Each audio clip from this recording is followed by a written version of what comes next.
The Haunting of Albemarle Hills. The mid-1800s cast a pall over Charleston, South Carolina, as the whispers of haunts drifted through the humid, Spanish moss-draped streets. Among the Gullah Geechee people, the divide between the physical and spiritual realms was a fragile veil, a precarious balance that demanded reverence and caution. Stories of plat-eyes and boo-hags were not mere folklore. They were warnings etched into the consciousness of a people whose lives intertwined with both worlds. Albemarle Hill, a settlement tucked deep into the marshlands, was the epicenter of these spectral tales. By day, its vibrant community was alive with the sounds of hymns and rhythmic drumming that reached into the heavens. But by night, shadows danced unnervingly, and the air grew thick with an otherworldly presence. The elders' chants and rituals were a lifeline to the ancestors, beseeching protection from the unseen forces that prowled the edges of their reality. It began on a sweltering August night, when Isaiah King, a young fisherman, returned to the hills after a long day on the Wando River. He was carrying an unusual catch, a locket encrusted with barnacles dredged up in his net. The elders warned him against keeping it. "It carries a spirit bound to the water," Elder Yema whispered, her voice trembling. But Isaiah, emboldened by youthful arrogance, laughed it off and wore the locket around his neck. That night, the hills held its breath. Isaiah awoke to the sound of scratching against his cabin's wooden walls. Peering through the window, he saw a grotesque figure. Its form shifted like smoke caught in a breeze, but one feature remained constant, a single, blazing eye that burned with unrelenting fury. The plat-eye had come. Flinging open his door, Isaiah clutched a sachet filled with gunpowder and sulfur, hurriedly prepared by Elder Yema. As the stench wafted through the air, the creature recoiled, its glowing eye narrowing in rage. But Isaiah's defiance only angered the spirit. For weeks, the plat-eye haunted the hills, shifting forms to torment not just Isaiah but anyone who dared venture near the river. The community's prayers grew louder, their rituals more fervent, as they sought to banish the restless spirit back to its watery grave. Even as the plat-eye's rage simmered, another terror crept into Albemarle Hills. It started with the inexplicable fatigue plaguing Mary Ann Brown, the village seamstress. By day, she stitched with sluggish hands, her eyes heavy with exhaustion. By night, her home became the hunting ground of a boo-hag.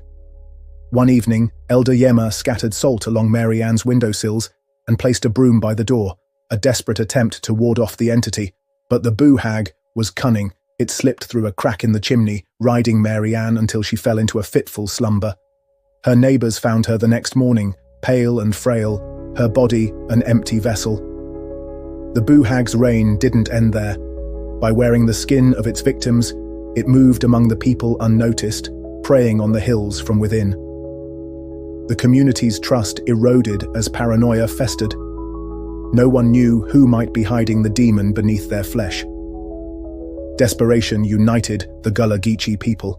Guided by Elder Yema, they prepared for the ultimate confrontation. Isaiah led a group to the riverbank, where they constructed an altar of shells, herbs, and offerings. Together, they chanted in unison, calling upon benevolent spirits to aid them in the battle against the haunts. When the plat-eye appeared, its form writhing with malevolence, Isaiah stood his ground. "I release you," he shouted, tearing the cursed locket from his neck and hurling it into the river. The spirit's anguished wail pierced the night as it dissolved into the mist. Meanwhile, Elder Yema's group confronted the boo-hag. Armed with brooms and blessed salt, they laid a trap within Mary Ann's cabin. As the creature entered, it was compelled to count the broom's bristles. Distracted, it failed to escape the circle of salt that the elders had drawn. With the dawn's light, the boo-hag disintegrated, its essence scattered to the winds. Though the haunts were vanquished, the Gullah Geechee people knew that the veil between worlds remained thin. They resumed their rituals with renewed fervor, their songs and prayers a reminder that what happens in the spiritual world echoes in the physical. Isaiah became a humbled man, dedicating his life to preserving the traditions that had saved his community. Elder Yema's wisdom became legendary, her name a symbol of resilience and faith. And Albemarle Hills though scarred by its ordeal, endured as a testament to the strength of the Gullah Geechee spirit. The Room with No Key. The Francis Marion Hotel in Charleston, South Carolina, was known for its grandeur, crystal chandeliers, gilded mirrors, and an air of timeless sophistication. Named after the Revolutionary War hero Swamp Fox Francis Marion, the hotel carried a legacy of resilience and charm, yet beneath its storied history lay whispers of something darker. Room 1408 was the secret that everyone pretended didn't exist, yet it clung to the hotel's history like a shadow. The room was sealed, scrubbed from records, and denied by the staff. But anyone who lingered too long on the 14th floor knew the truth. The story began in the summer of 1925. Eleanor Hayes, a striking woman with jet-black hair and eyes that seemed to pierce through the soul, checked into the Francis Marion alone. She had an aura that turned heads and a presence that unnerved even the most seasoned staff. By morning, she was gone. Left behind was a man no one had seen enter.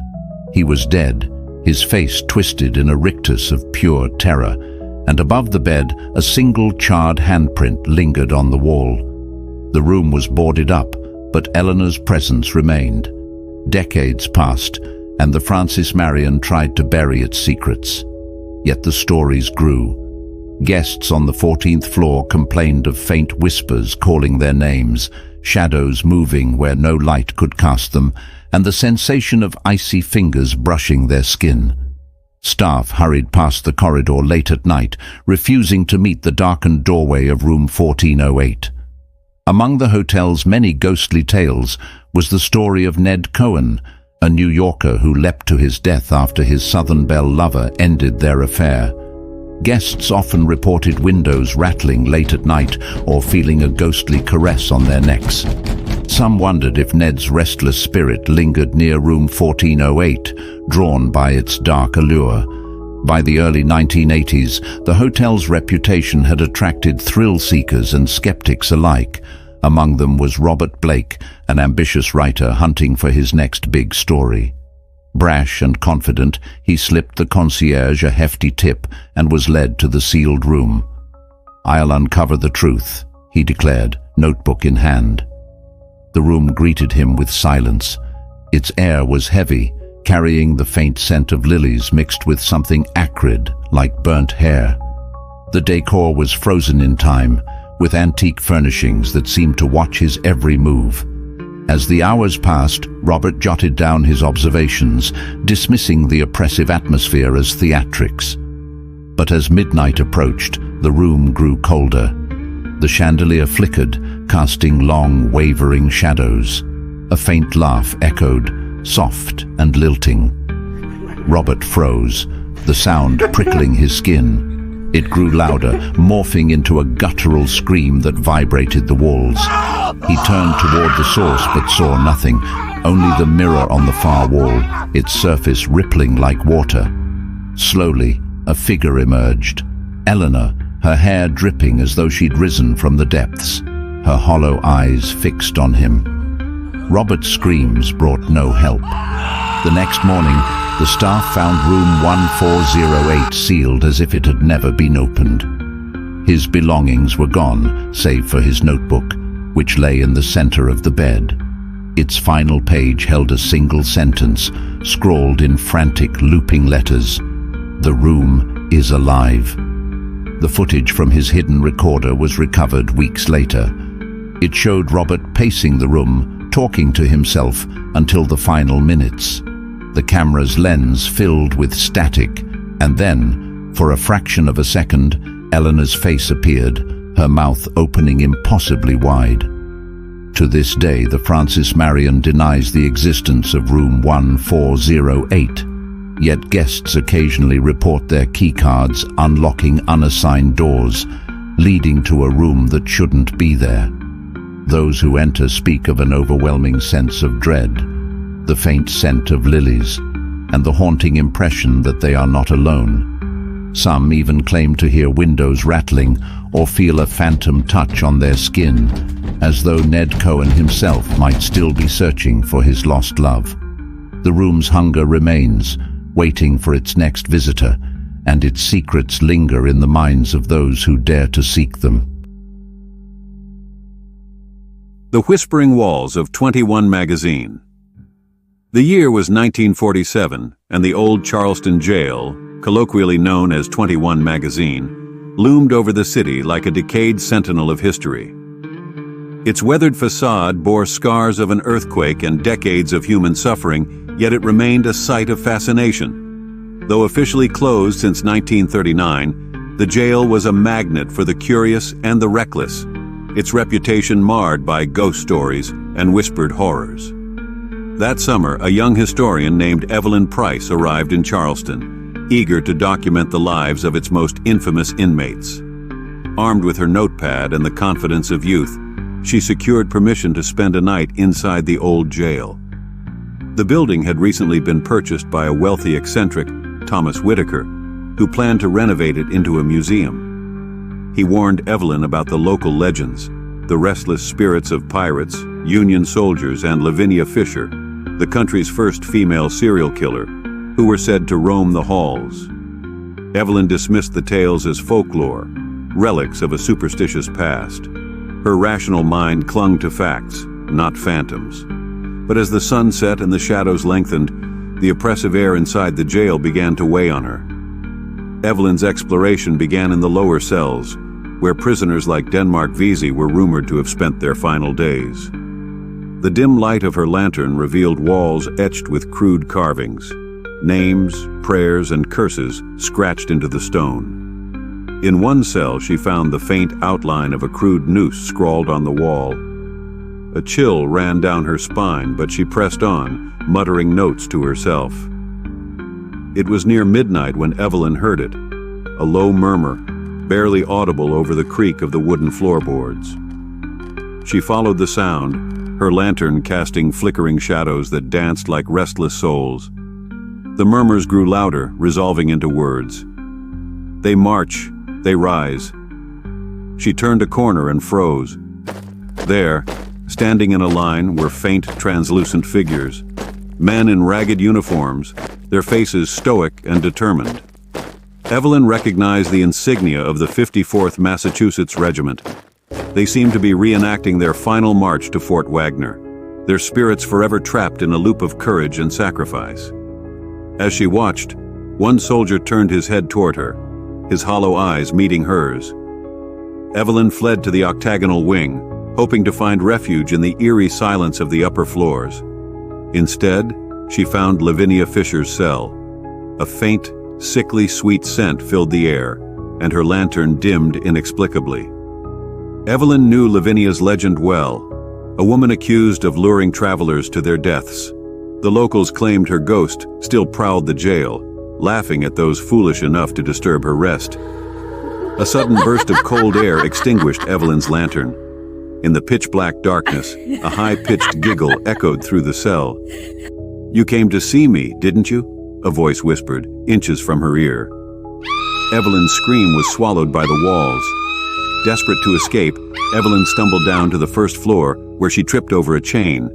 She looked up and found herself in the main hall, the site of countless auctions. The faint silhouette of a man materialized in the center of the room. He held a ledger in one hand and gestured toward an invisible crowd.